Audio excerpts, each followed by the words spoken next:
Assalamualaikum warahmatullahi wabarakatuh. Perkenalkan, nama saya Siti Zuhra dengan NPM 2307110088. Saya dari kelas A. Di sini saya ingin menjelaskan tentang cross-seksional beserta contohnya. Dalam penelitian cross-seksional, teknik pengumpulan data merujuk pada metode yang digunakan untuk memperoleh informasi dari sampel atau populasi pada satu titik waktu tertentu. Karena penelitian cross-seksional hanya dilakukan sekali, pengumpulan data harus akurat dan representatif agar dapat memberikan gambaran yang valid tentang situasi atau fenomena yang sedang dipelajari. Ada beberapa teknik pengumpulan data yang umum digunakan dalam penelitian cross-seksional. Yang pertama ada survei atau kuesioner. Tujuannya untuk mengumpulkan data deskriptif atau analitik mengenai pengetahuan, sikap, perilaku, atau kondisi sosial ekonomi responden. Contohnya survei prevalensi penyakit, survei gaya hidup, survei perilaku konsumen. Yang kedua ada wawancara. Tujuannya digunakan ketika informasi yang diinginkan lebih mendalam atau membutuhkan klarifikasi dari responden, terutama dalam studi-studi sosial atau psikologis.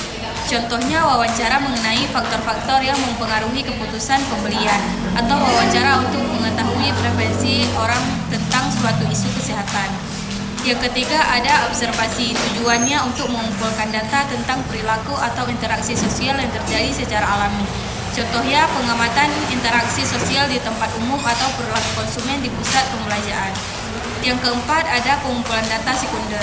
Tujuannya menghemat waktu dan biaya dengan memanfaatkan sumber data yang sudah ada, terutama untuk studi demografi atau epidemiologis. Contohnya menggunakan data dari Badan Pusat Statistik (BPS) atau Laporan Kesehatan Nasional untuk analisis kondisi sosial ekonomi. Yang kelima, tes dan pengukuran fisik. Tujuannya digunakan terutama dalam penelitian medis atau kesehatan untuk mengukur variabel fisik atau biologis. Contohnya pengumpulan data tentang prevalensi hipertensi dengan mengukur tekanan darah pada sampel populasi tertentu. Yang keenam ada dokumentasi atau catatan. Tujuannya untuk mengakses data histori atau administratif yang relevan dengan tujuan penelitian. Contohnya peneliti menggunakan catatan pasien rumah sakit untuk mempelajari faktor risiko penyakit tertentu. Jadi kesimpulannya adalah teknik pengumpulan data yang tepat sangat penting untuk memastikan validitas dan reliabilitas hasil penelitian profesional. Baik, cukup sekian. Terima kasih. Wassalamualaikum warahmatullahi wabarakatuh.